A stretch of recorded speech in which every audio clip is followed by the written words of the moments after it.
پہ عقیدت بھرا بوسہ دیا۔ کیسا ہے ہمارا گل؟ طبیعت کیسا ہے اب؟ ہمیں تو ڈرا ہی دیا تھا، ہمارا سانس ہی اٹک گیا تھا اپنی خانم کے لیے۔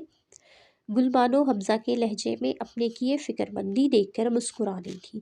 الحمدللہ خان، میں ٹھیک ہوں، گل بانو نے چہرے پر مسکراہٹ سجائے جواب دیا تھا۔ خان، ہمارا بیٹا کیسا ہے؟ آپ نے گھر میں ہمارے بیٹے کا بتایا؟ مورے کو تو وہ کتنا خوش ہوگا۔ گل بانو نے حمزہ سے اپنے بچے کے بارے میں استفادہ کیا تھا۔ گل بانو کے پوچھے گئے سوال پر حمزہ نے لمبی سی سانس خارج کی اور گل بانو کا ہاتھ کو چوما جس میں خون کی ڈرپ لگی تھی۔ گل، ہمارا بیٹی ہوا ہے، بلکہ تمہارا جیسا ہماری شہزادی آیا ہے۔ مگر بیٹی کا سن کر گل بانو کے چہرے پر خوف کا سایہ لہرایا۔ حمزہ نے گلابی کمبل میں سوئی ہوئی مومی گڑیا کو اٹھایا تھا جو سکون سے سوئی ہوئی تھی۔ سفید و سرخ روئی جیسے بھرے بھرے گال جو گلاب کی مانند کھلے ہوئے تھے۔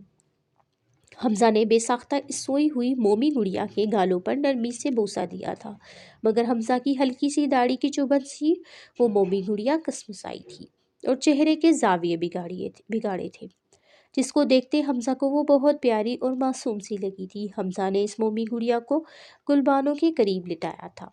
خان، خان، گل کی زبان لڑکھڑا گئی تھی، ان آنکھوں سے آنسو لڑیوں کی صورت میں بہتے چلے گئے تھے، جسم میں ہولے ہولے لرزش سی پیدا ہو رہی تھی۔ مورے، ان کو تو وارث چاہیے تھا، وہ ہمارا معصوم سی گڑیا کو ختم کروا دے گا، وہ کبھی بیٹی کو قبول نہیں کرے گا۔ خان، آپ کیوں چپ ہے؟ آپ کچھ بولتا کیوں نہیں؟ گل بانو نے حمزہ کی قمیص کو پکڑے ہوئے جھنجھوڑا تھا۔ بھوری آنکھیں رونے سے سرخ ہوئی تھیں۔ حمزہ نے گل بانو کے ہاتھ تھامے ہوئے اپنے سینے میں بھینچ لیا تھا۔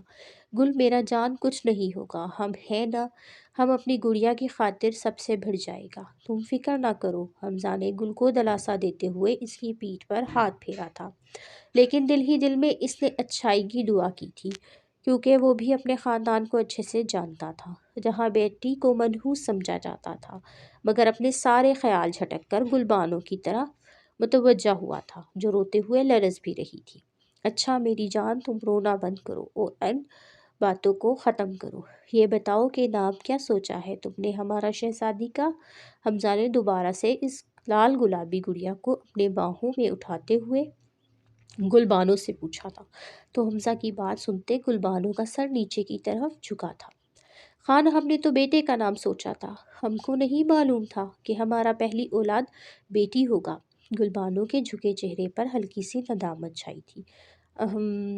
تم نے نہیں سوچا، لیکن ہم نے سوچا ہے، ہماری گڑیا کا نام جانان حمزہ خان ہوگا۔ حمزہ کے لہجے میں بے پناہ پیار تھا، سرخ و سفید چہرے پر خوشی سے گلال کھلا تھا۔ گل، تمہیں پتہ ہے جانان کا مطلب کیا ہے؟ حمزہ نے دوبارہ سے جانان کی روئی جیسے گالوں پر نرمی سے لب رکھے تھے۔ نہیں خان، ہم کو نہیں معلوم، گل بانو نے لا علمی کا اظہار کیا تھا، تو حمزہ نے مسکرا کر اس بات میں سر ہلایا تھا۔ جانان کا مطلب ہے دل اور جان، ہمارا گڑیا ہمارا دل بھی ہے اور جان بھی۔ کمبل میں سوئی ہوئی معصوم سی مومی گڑیا مسکرائی تھی، اس کی پھولی ہوئی گالیں اور دونوں گالوں میں پڑتے ہوئے گھڑے نمودار ہوئے۔ دونوں ماں اور باپ نے ماشاءاللہ پڑھا تھا۔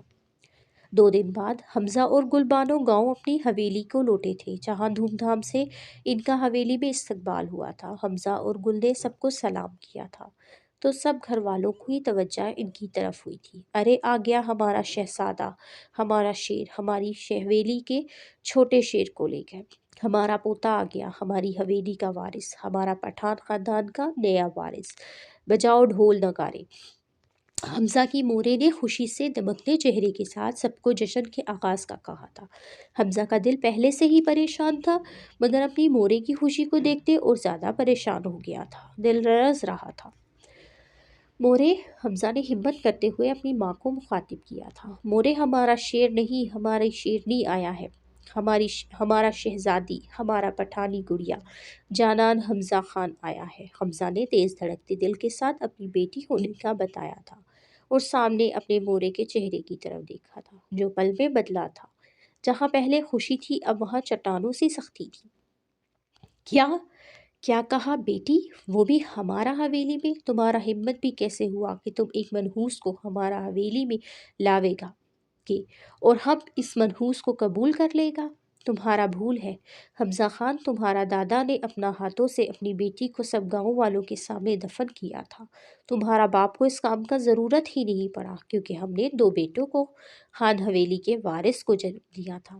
اس کو ابھی فارغ کرو، حویلی کے باہر کسی کھیت میں دفنا کے آؤ۔ ہمارا حویلی میں کسی بدذات منحوس لڑکی کا کوئی جگہ نہیں ہے، فرحت بیگم نحوست سے بولی۔ مورے، حمزہ کا دل تڑپ ہی اٹھا تھا اپنی معصوم سی گڑیا کے لیے۔ خبردار جو ایک لفظ بھی ہمارا بیٹی کے بارے میں بولا تو ورنہ ہم بھول جائے گا کہ آپ ہمارا ماں ہے۔ حمزہ غصے سے چیخا تھا۔ دوسری طرف گلبانو آنکھیں اشکبار ہوئی تھی۔ مورے، تم کو تو معلوم ہے کہ بیٹی اللہ کی طرف سے رحمت ہوتا ہے۔ جب اللہ اپنے بندے سے خوش ہوتا ہے تو اس کو اولاد میں بیٹی سے نوازتا ہے۔ مورے، تم کو ہر بات کا علم ہے، یہ کتنا بڑا گناہ ہے۔ مورے، کچھ وقت پہلے آخر تم بھی تو ایک بیٹی ہی تھا، تمہیں کیسے کسی معصوم کے لیے ایسا بول سکتا ہے؟ تمہارا دل نہیں لرزتا؟ حمزہ تو گویا پھٹ ہی پڑا تھا، مگر حمزہ کی بات سنتے فرحت بیگم کے سر پر لگی تلوں پر بجھی تھی کہ دوبارہ حمزہ پر گرجی تھی۔ بس، شہر جا کر 4 جماعتیں کیا پڑھ لیا؟ تم ہمیں درس دے گا، ہمیں سکھائے گا کہ کیا کرنا ہے کیا نہیں؟ فرحت بیگم کی باتوں پر حمزہ نے نفی میں سر ہلایا تھا۔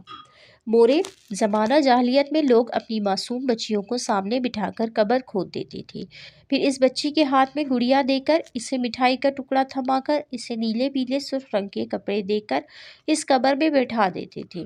بچی اسے کھیل سمجھتی تھی، وہ قبر میں کپڑوں، مٹھائی کے ٹکڑوں اور گڑیا کو ساتھ کھیلنے لگتی تھی۔ پھر یہ لوگ اچانک اس کھیلتی، مسکراتی اور کھلکھلاتی بچی پر ریت اور مٹی ڈالنے لگتے تھے۔ بچی شروع میں اسے بھی کھیل ہی سمجھتی تھی، لیکن جب ریت اس کی گردن تک پہنچ جاتی تو وہ گھبرا کر اپنے باپ، اپنی ماں کو آوازیں دینے لگتی تھی۔ لیکن ظالم باپ مٹی ڈالنے کی رفتار میں اضافہ کر دیتا تھا۔ یہ لوگ اسے قبیحہ عمل کے بعد واپس گھر جاتے تھے تو ان معصوم بچیوں کی سسکیاں گھروں کے دروازے تک ان کا پیچھا کرتی تھیں۔ لیکن ان ظالموں کے دلوں پر تالے تھے، ان کے دل نرم نہیں ہوتے تھے۔ بعض ایسے لوگ بھی تھے جن سے اسلام قبول کرنے سے پہلے ماضی میں ایسی غلطیاں ہوئی تھیں۔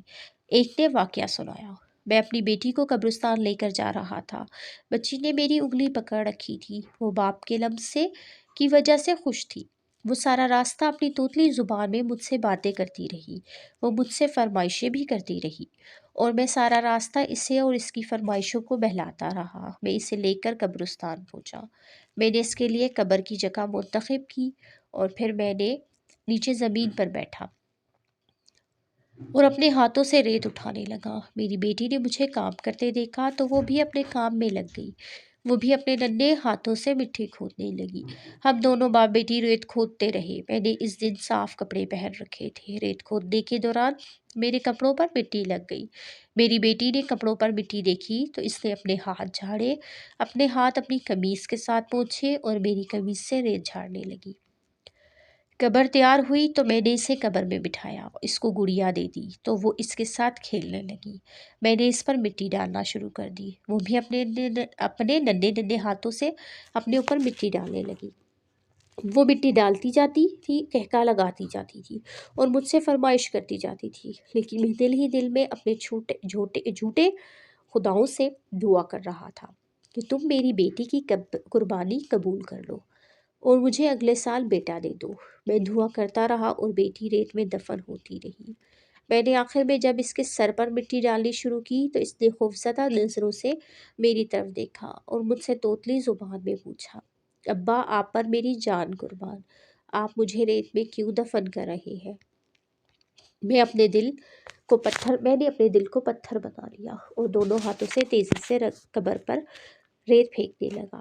میری بیٹی روتی رہی، چیختی رہی، دہائیاں دیتی رہی، لیکن میں نے اسے ریت میں دفن کر دیا۔ یہ وہ نقطہ تھا جہاں رحمت للعالمین صلی اللہ علیہ وآلہ وسلم کا ضبط جواب نے کیا۔ آپ صلی اللہ علیہ وآلہ وسلم کی ہچکیاں بن گئیں۔ داڑھی مبارک آنسوؤں سے تر ہو گئی اور آواز حلق مبارک میں گولا بن کر پھنسنے لگی۔ وہ شخص دھاڑے مار مار کر رو رہا تھا اور اس شخص نے اللہ کے رسول کو دوبارہ مخاطب کیا، یا رسول اللہ، کیا میرا یہ گناہ بھی معاف ہو جائے گا؟ مگر حضور پاک صلی اللہ علیہ وآلہ وسلم خاموش رہے اور خاموشی سے آنکھوں سے اشکوں کی نہریں بہاتے رہے۔ ہمارے معاشرے میں آج بھی اس نقطہ نظر پر غور کرتے ہیں کہ ہمیں بیٹا ہی چاہیے، نسل کو بڑھانے والا وارث ہی چاہیے۔ وہ یہ کیوں نہیں سوچ کہ ایک مرد کو جنم دینے والی بھی تو ایک عورت ہے؟ تو ہم سب عورت کو اتنا کمتر کیوں سمجھتے ہیں؟ مورے، تم بھی تو ایک عورت ہے۔ جو سلوک تمہارے گھر والوں نے تمہارے ساتھ کیا، کیا تم میری بیٹی کے ساتھ مت کرو؟ بے شک تمہیں ہمیشہ دھتکارا گیا، کیا کم سمجھا گیا؟ تو تم ہی اس سوچ کو بدل دو مورے، خدا ایسی گندگی سوچ کو ختم کر دو، خدارا ایسی گندگی سوچ کو ختم کرو۔ حمزہ نے شکستہ حال میں اپنی ماں سے گزارش کی تھی۔ حمزہ کی باتوں سے فرحت بیگم کا دل رویا تھا، مگر پھر بھی اپنی بات پر ڈٹی رہی۔ اللہ کا لاکھ لاکھ شکر ہے کہ مجھے بیٹی جیسی رحمت سے نوازا ہے۔ آج خود کو ہی دیکھ لو، نانا سائی کی دیکھ بھال تم کر رہی ہو، جبکہ تمہیں تمہارا کوئی حق نہ ملا۔ ابھی بھی تم میری بیٹی کے ساتھ یہ سب کرے گا؟ ارے بیٹی وہ نعمت ہے کہ جب حضرت فاطمہ رضی اللہ تعالیٰ عنہ تشریف لاتی تھی تو اللہ کے محبوب صلی اللہ علیہ وآلہ وسلم بھی استقبال کو اٹھ کھڑے ہوتے تھے کہ میری بیٹی آئی ہے۔ کچھ وقت کے لیے پوری حویلی میں سکوت چھا گیا، ہر ایک آنکھیں نم تھیں۔ اس خاموشی کو فرحت بیگم کی صفاق آواز نے توڑا تھا۔ حمزہ، اگر اس حویلی میں رہنا ہے تو ابھی اسی وقت اس منحوس کو ختم کرو، ورنہ ہمیشہ ہمیشہ کے لیے تم ہمارے لیے مر گئے اور چلے جاؤ، اس کی ماں کو لے کر۔ فرحت بیگم نے اپنی دل کی اٹھی آواز کو دل میں بے دردی سے کچلا تھا اور صفاقی کا مظاہرہ کرتے ہوئے اپنی آخری فیصلے سنایا تھا، جس کو سنتے حمزہ کی آنکھ سے ایک آنسو دغا بازی کرتا ہوا نیچے گرا تھا۔ ٹھیک ہے مورے، جا رہا ہوں، لیکن اتنا ضرور کہوں گا کہ ایک وقت آئے گا جب آپ کو اپنی غلطی کا احساس ہوگا، لیکن اس وقت بہت دیر ہو چکی ہوگی اور اللہ نہ کرے کہ آپ خالی ہاتھ رہ جائیں۔ اللہ حافظ الفاظ تھے یا گویا کوئی پہاڑ جس کی زد میں فرحت بیگم نے خود کو پھنستا ہوا محسوس کیا تھا۔ حمزہ نے داخلی دروازے کی جانب قدم بڑھائے تھے۔ حمزہ کو جاتا دیکھ فرحت بیگم کو اس منحوس سی بچی سے ایک بار پھر نفرت محسوس ہوئی۔ بیٹیاں سب کے مقدر میں کہاں ہوتی ہیں، گھر جو اللہ کو پیارا ہو وہاں ہوتی ہے۔ جاری ہے، اس کے ساتھ ہی اجازت چاہوں گی۔ دعاؤں میں یاد رکھیے گا۔ ماہنور علی کو